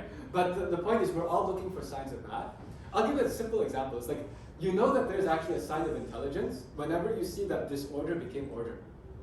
And that actually is mathematics. You can use mathematics to understand that. Generally speaking, that's actually also what life is. Life takes disorderly stuff and magically makes order. Second law of thermodynamics means that it makes more disorder somewhere else. But when you see the disorder get concentrated, when the order gets concentrated in some place, you know there's something. So yeah, that's the same thing. And you may see that I care about communication too. So actually, I'll talk about that soon because that's the second little bit of the talk. But the concept here is, even when I think about communication, I always try to think of it like as a math problem, right? And so in this particular case, it was how do you maximize the chance of getting through? This was inspired by something I already knew before. It was well known before that if you wanted to get Donald Trump's attention, the most efficient time to tweet him was 3 a.m. Because there was nobody awake to control him. 3 a.m. That's the maximum. This is well known. The 3 a.m. was your maximum probability to get through to the person. And so over here, Prime Minister of Singapore, apparently it's not 3 a.m., but it's this other time. And so, yeah, so that happened. Man, that was our breakthrough. Because after that happened, this got in the national newspapers. And you weren't supposed to see this, but it was previewed in when I opened all the slides earlier. This landed in the national newspaper of Singapore. That was what I was gunning for. I was trying to get a national newspaper like the New York Times, this is their New York Times, to go and cover. The reason is because every single national newspaper, when they cover anything, they do a very deep investigation where most of the investigation is not asking you.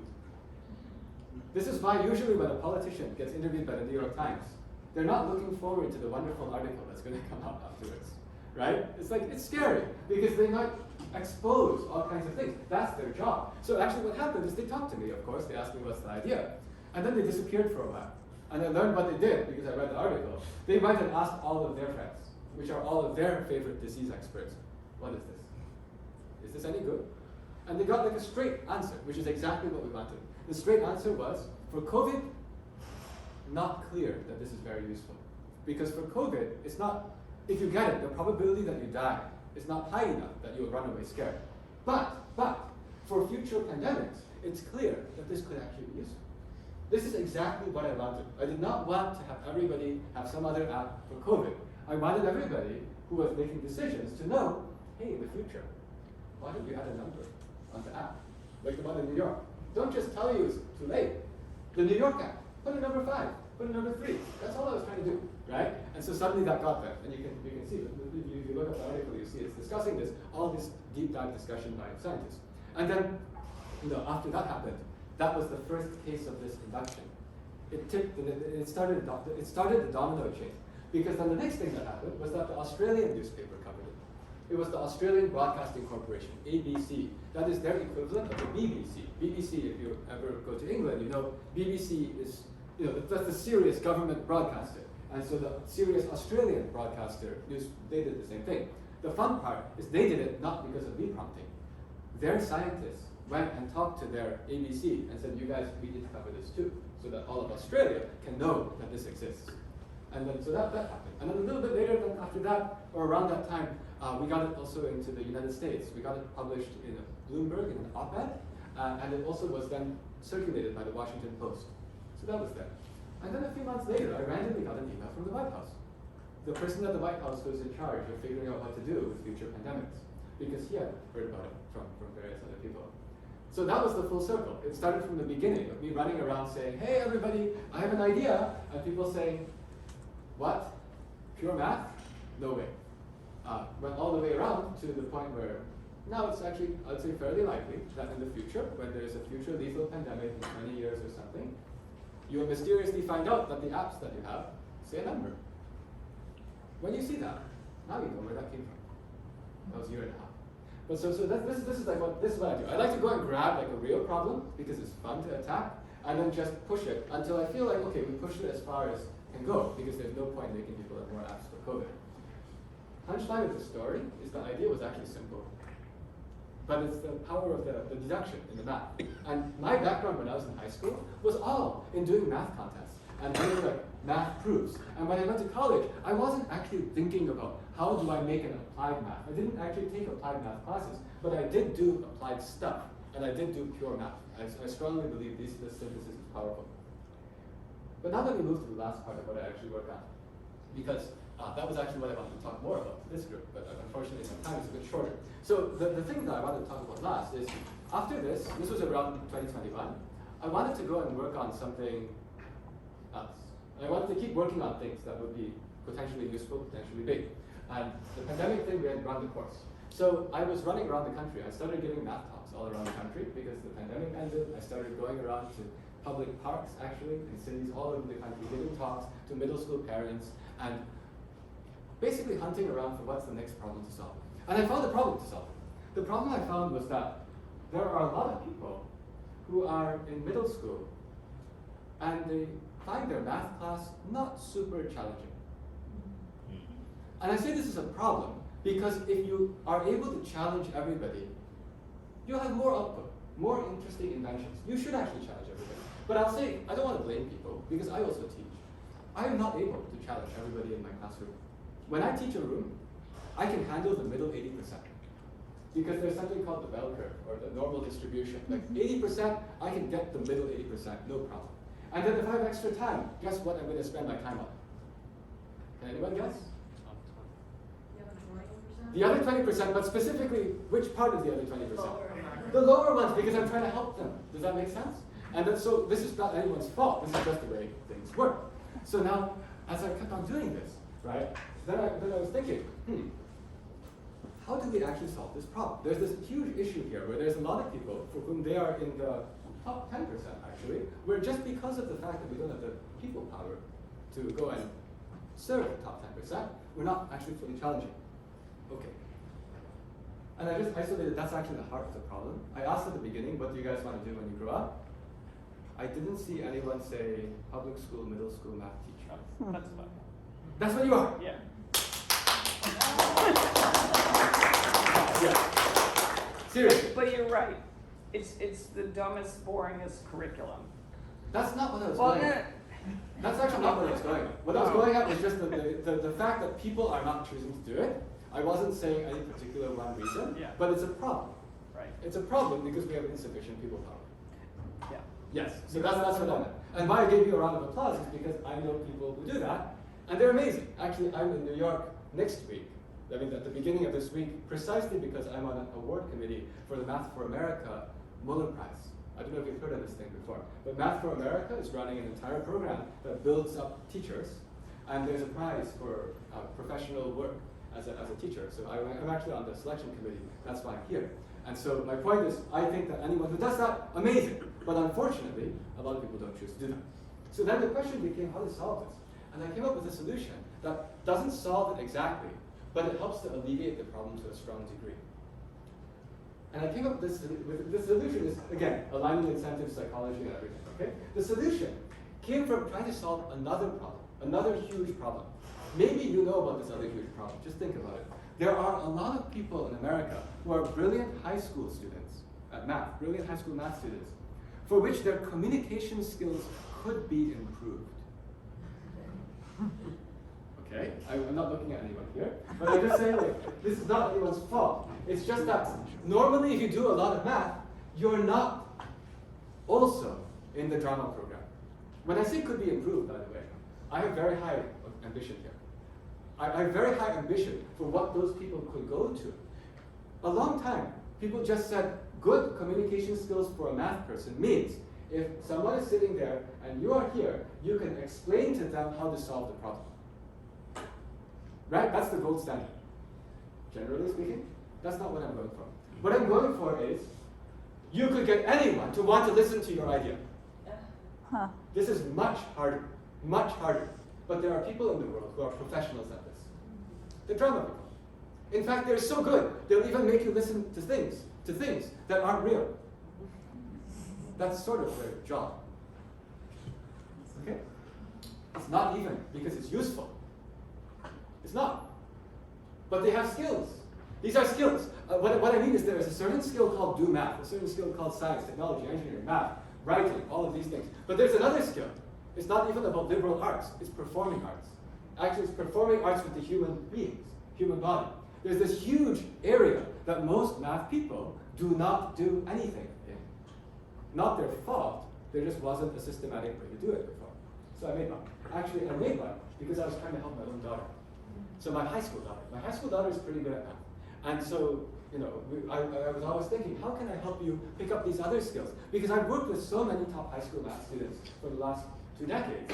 I've seen that the eventual ability of a high school student to go on and have lots of fun and freedom in their career, it's usually not limited by their math skill. At least all of these people that I work with.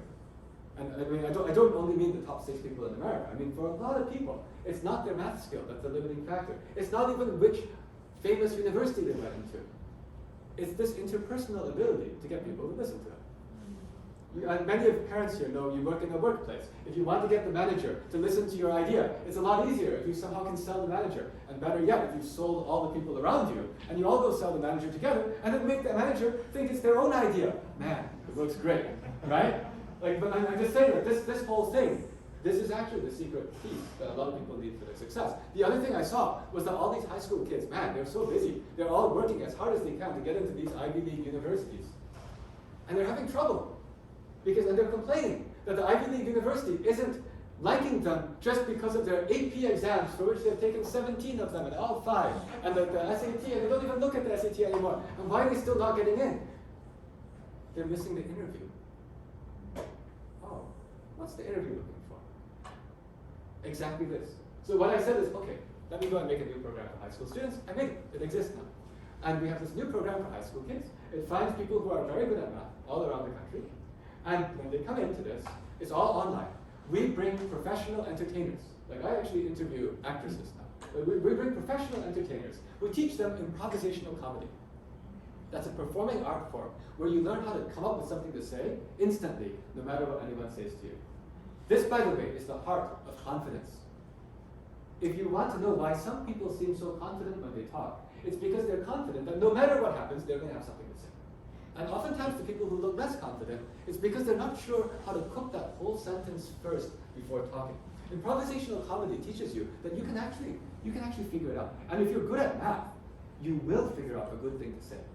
This is, I'll do another analogy. Did anyone ever do math counts, the math competition? Some people. Do you know that there's one round in math counts where some people have some buzzers, and they're like on stage, it's high intensity. A question goes on the screen, and before anyone can read the question, have you ever seen this? Have they solved the question yet when they press the buzzer? Absolutely not, but they're confident they can. That's what improvisational comedy does for your communication. Does this make sense?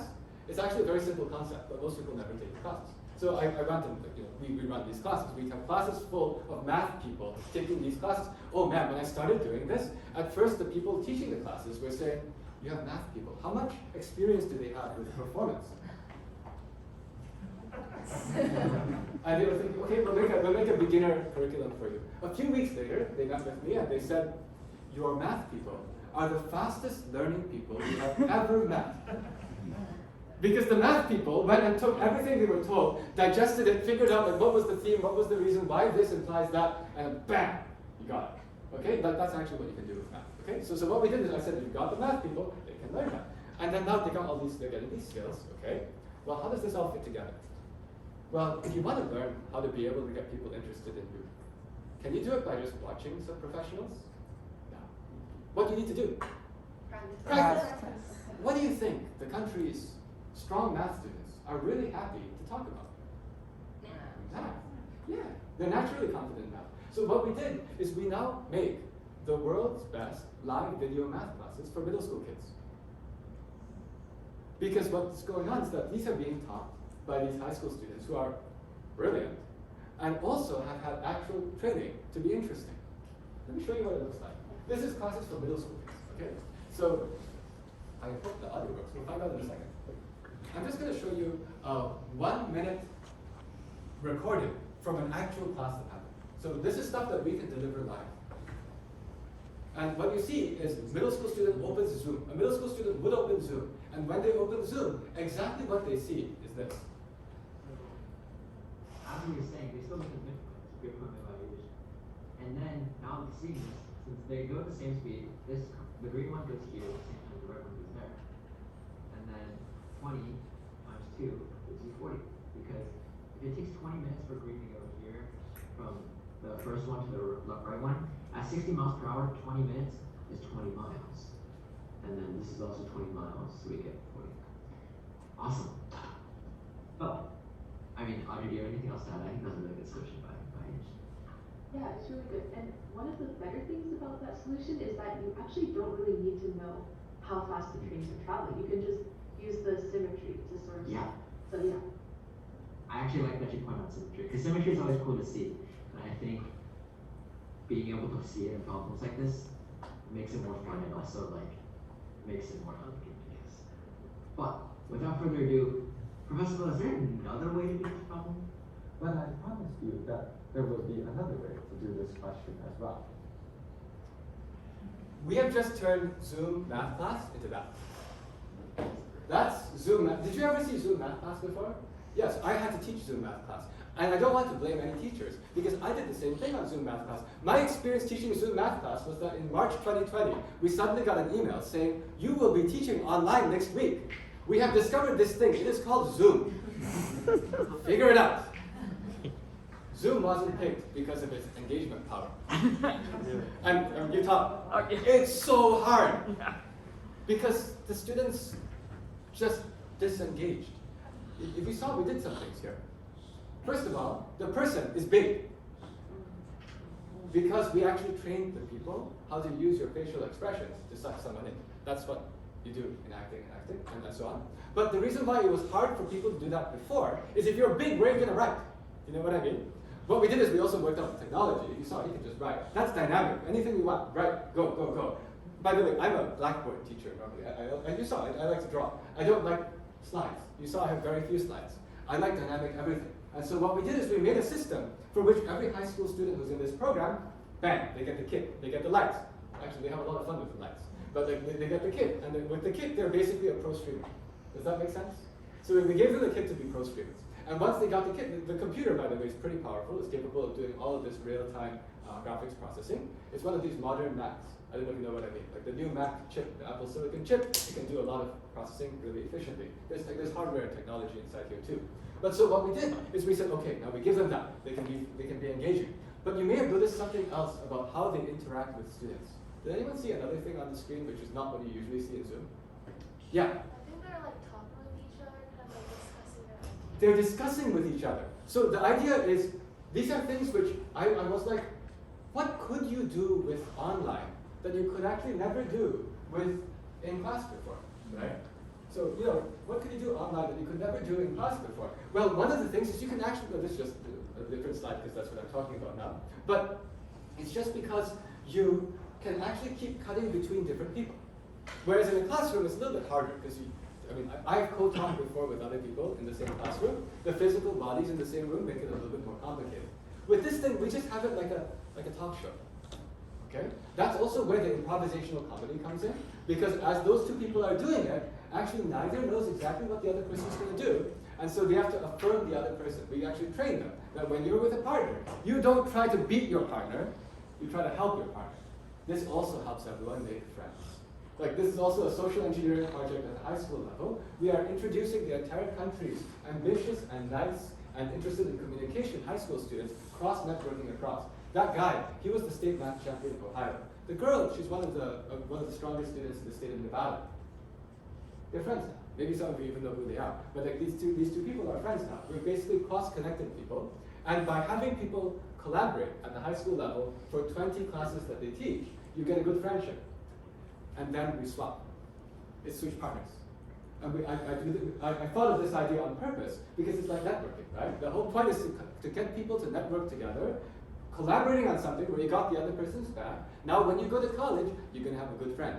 Or maybe you don't go to the same college, but then there's a network that has been built, and basically when you go to your favorite college, there might be all these people there who are already from the program. Maybe they didn't co-teach together, but there's this path. I'm a network theorist all the way through. Right? That's actually what this was. It was like, let's go and do professional networking among 16, 17, 18-year-olds who currently don't have an outlet for that right now, but because of the internet, bang, you can do it. All right, but there's more. There was also the chat. If you saw the chat on the screen, that's stolen from Twitch.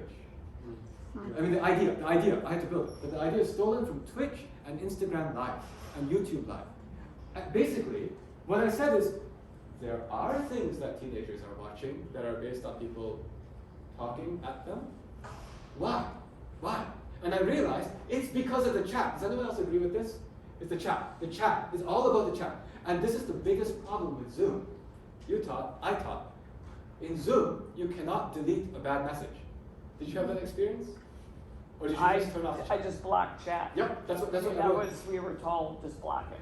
You were told to block it? Because for your sanity, you block it. Yes, and for your own sanity, you block it. You see, because actually we were all told to block it because there's no moderation feature. I don't know if any of the rest of you discovered this. The reason why in a workplace it wasn't such a big problem is because workplace is workplace. But when you used it for school, the 6th graders would discover the poop emoji. And this actually would happen. That's just like, you know, if the chat was unblocked and you had 30 kids or however many in the room, unblocked chat, you just said for your own sanity, it's because it would be a complete disaster. So we made something that moderates the chat. So actually what's going on in all of this is that we actually, the reason the chat was on the screen is because we also blocked the chat. But I built a bot. I'm also a software engineer. Anyone who likes software engineering, computer science, I like that too, right? So I built a little bot, and what the bot does is, whenever you want to chat, you chat to the bot. You only send messages to the bot. That makes it so no one else can see your messages. Once the bot gets the messages, then it goes into our own system. We have our own system, which can superimpose selected chat messages on the presenter's screens. How selected? Well, once it goes into our system, anything computer science, once we have all the stuff, we can process it any way we want. So we have a moderation queue. And so what happens is that the chat ends up only getting the good messages. The beautiful thing here is more about incentives. Once you make it so that the middle school kids cannot spam the poop emoji, they don't bother to. Do you see what I mean? Like, the thing is, if they see it go there, haha, I got it there, they'll do it. If they see that they won't, then they give up. And we even use a reputation system. Once they get moderated out 3 times, you're muted. No, not personal. They don't take it personally. It's just, sorry, your score is negative. Oh man, they just don't do anything. You know what I mean? Like, once you have a person know that they have 0 chance of impacting with some nonsense, they just stop. And furthermore, if you want to get the stars, you say good things. Now they get this incentive alignment goes in. And suddenly the chat's productive. So we managed to turn teaching into productive chat. So what's going on now is that we have this entire system. High school students, middle school students. I'll say one more piece. The last piece is to cement the whole incentive alignment. During each Zoom lesson, you got 2 on teaching. You got all these kids learning. We actually pay for an actress or actor to be in there. Camera off to those people who are learning. Camera on to the high school students. Real-time personality guidance. So what happens is that while the high school student is talking, they're getting feedback on their facial expression, on their hands, on how they enunciated, on the volume that they chose to modulate or not modulate, on the words that they chose to use. Real-time personality guidance from a professional entertainer. Where are you going to find that? What I'm trying to say is, like, these are things where I know this because we've been interviewing all these people. Believe it or not, there's more incentive alignment. There are so many super talented performing arts people who are interested in working on this part-time in the evenings. It works because it complements the day job. And it does it in a way that helps to supplement their income, in a way that lets them pursue their real dreams, which is to show up on Hollywood or Broadway. But they need to support themselves as they keep doing this. There's a lot of them. And so once I opened this up, it's like, bang! Now with all these people, they can teach all these high school math people. The high school math people's avenue to success explodes. Meanwhile, the middle school students, I'm actually drowning in high school students right now who are trying to be part of this. So the middle school students, I suddenly am not limited. I've got all these people doing it. They will never replace teachers, by the way, because the job that the teacher does is the in-person thing for this huge mass that needs to be covered. But what we do, the vision of what we're doing, is that we hope that as these middle school students who are at the top end take these classes, they become less of a nuisance in their normal school. What I mean by this is, you don't need to keep bugging the teacher to go and teach you this additional thing. The teacher is stretched thin if you've ever gone to see what the teachers are doing. But at the same time, our vision is that anyone who goes through this, if they're in a classroom and they know a lot, well, you can help other people. You don't have to go and say, I need more from you right now. You can actually go and contribute. That is what I did in every middle school math class and every high school math class I ever took. I knew the stuff already, and I just listen, and then when it's time to do work, I'll do the work. Done with the work, I'll help the 8 people around me. And we were on good terms, myself and all my teachers. I wasn't annoying about it, you know what I mean? And so I'm just saying that this is actually a new model that could actually even help to alleviate some of the stresses that are already out there, while every single person is winning in every part of this piece. Questions? First off, I'm a big fan of interdisciplinary, studies. Aha. Having done a lot of different things. I think that there's the potential for this to go well beyond the math.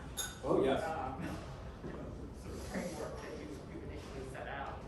And are you at some point going to explore that, or is it just you're just going to keep it contained? We are definitely going to explore the side-outside math, but right now what we're doing with this resource is we're actually exploring ways that it can even help with inequities.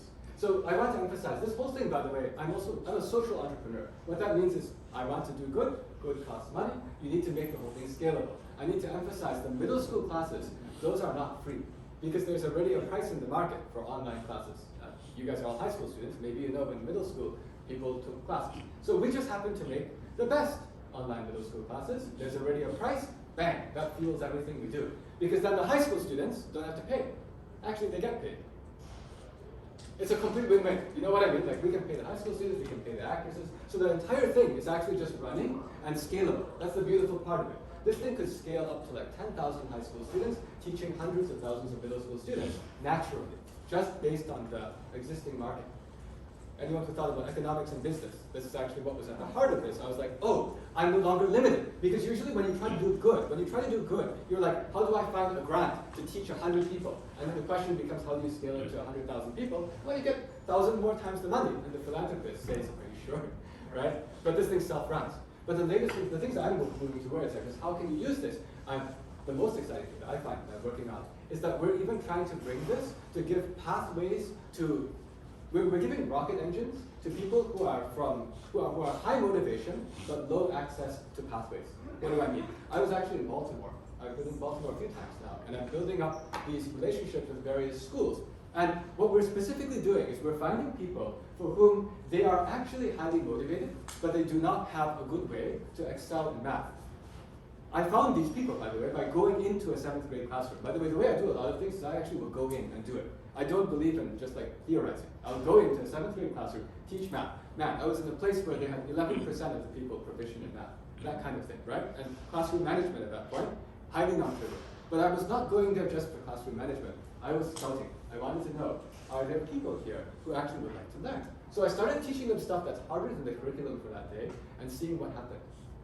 The classroom, this is not what everyone can do every day as a teacher, so this is not like what you can always do, but I was scouting. I wanted to test this hypothesis. And by halfway through the class, half of the class was not engaged, but there was a big fraction of people who were leaning in and actually really trying to follow and participate in this thing which was much more advanced than what they were actually learning. And one of the kids picked up his chair from the middle of the room and moved it to the middle of the front row into an aisle, just so that he could hear. Afterwards, I told the principal and I said, you guys have kids with motivation. Because if the kid will do that in a noisy classroom, then they know.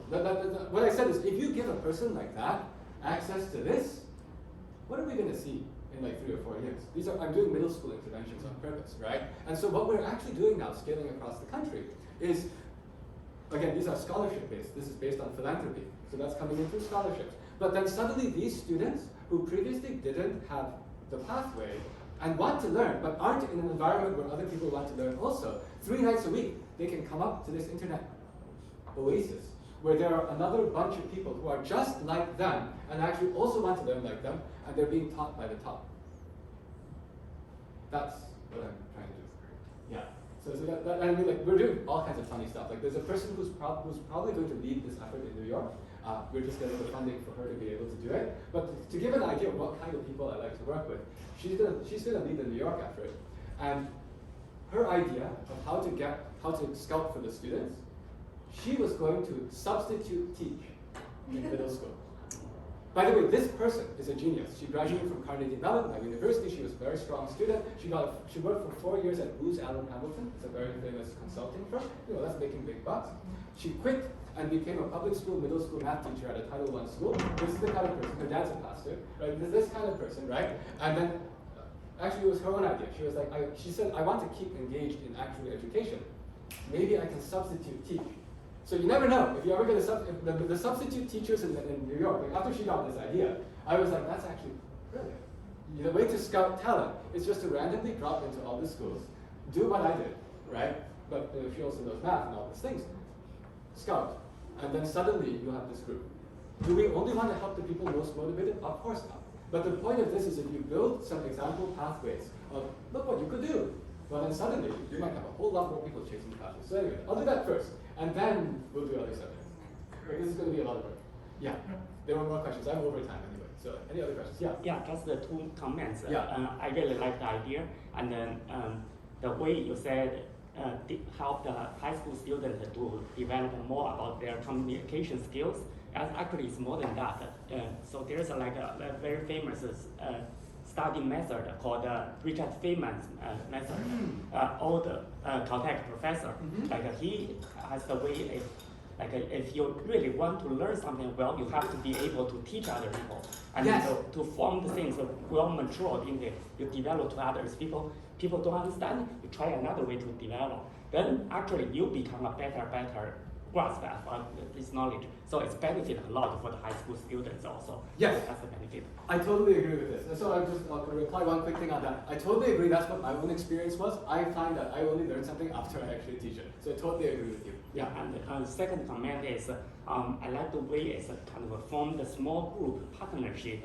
One student, one high school student, one middle school student. So this remind me of the Asian Italy's tutor apprentice. Yeah, this kind of thing. And the beautiful thing is this, like of course, like Da Vinci, Michelangelo, those kind of things. But at that time, is people cannot travel long distance, and it's always like a small group. But with the modern technology, with the Zoom, you can like have this kind of like a chain reaction amplified. So that's beautiful. Yeah. Well, thank you. Yeah, so we are exactly, the whole concept here was there is the internet. How do you use the internet? Just like how with the smartphones. How do you use the smartphones to control disease? How do you use the internet in this interesting way of this education side? Yeah. So the program you're talking about sounds really great for students that are more motivated and want to be more challenged in middle school or in high school. But if these kids are taking this additional program, right, that can create an issue of then not being motivated to go to school and have that math class in school because they're having something higher, that's challenging and more. And just make them their experience at school not only with math but with other classes more like miserable, right? Because they're finding something better out there. So how can parents can deal with the challenge? Yes. So you just pointed to the problem where if a student actually knows everything already, then they're going to cause more behavioral problems in school. First of all, I'll say a lot of the students that we're dealing with already are in that situation. I mean, I've been working actually with people from all kinds of different backgrounds, and it's actually true that sometimes the behavior issues sometimes align from the person who's just bored in the classroom, right? So that already happens. So what we're trying to do is we're trying to at least teach not only math, but also humanity. So there's a certain something of how when we do the classes are also not just here's how you do a problem. The classes are, look, we can enjoy, we can explain, we can, look, these people are so cool, they explain things to other people. Don't you want to explain things to other people too?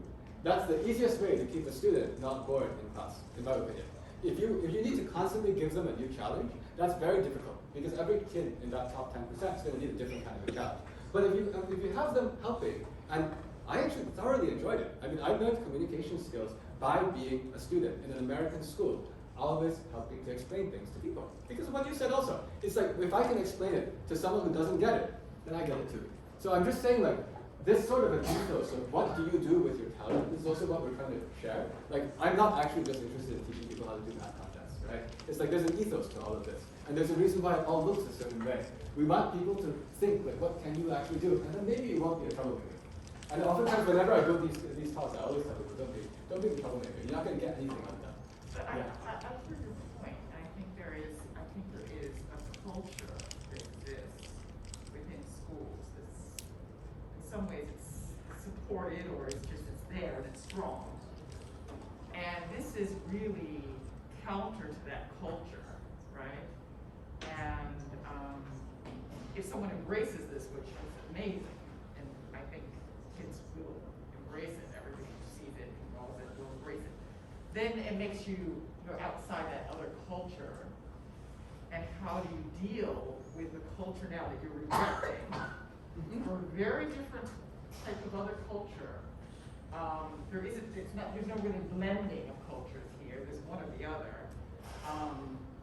I think that you learn to operate within both of them in a positive manner, and that's an education process. Actually, I like what you just said, because I think there's also a lot of value there. Like this thing you just said about recognizing that there are different cultures and recognizing what are the most efficient ways to contribute and interact with each culture. By the way, I do that too, because I happen to bridge between cultures. Whenever I go to China, it's completely different, right? And I would be talking in Chinese, right? And it's just like, it's very useful to be able to be a fish in multiple seas. I think the useful thing is just to know what could you do, what's a productive thing for you to do in that culture. And our hope is that the people who go through this program, you pick that, and then you find a useful way to contribute in the regular school culture, and also not cause trouble. And also whenever you go into this other thing, you're like, you'll be like, I'm among my people, and I want to run. But I also want to say, our hope is also to change the general culture of what people think about math, right? There's a reason why we teach math people how to be interesting. And I also don't mind employing people who are going to be actresses, because you then have a chance of influencing Hollywood, right? I mean, we have this, the big concept I have here is, this is actually more than just teaching math. This is about psychology, philosophy, all of these things. And the way you do it is not by telling someone what they should do, it's by showing them things they want to do, and then showing them things they want to be like. So I guess that's how I work. Okay, we are way over time. So I'll say this. Thank you, everyone. I'm way over time. I came late in the first place. I enjoyed talking about it.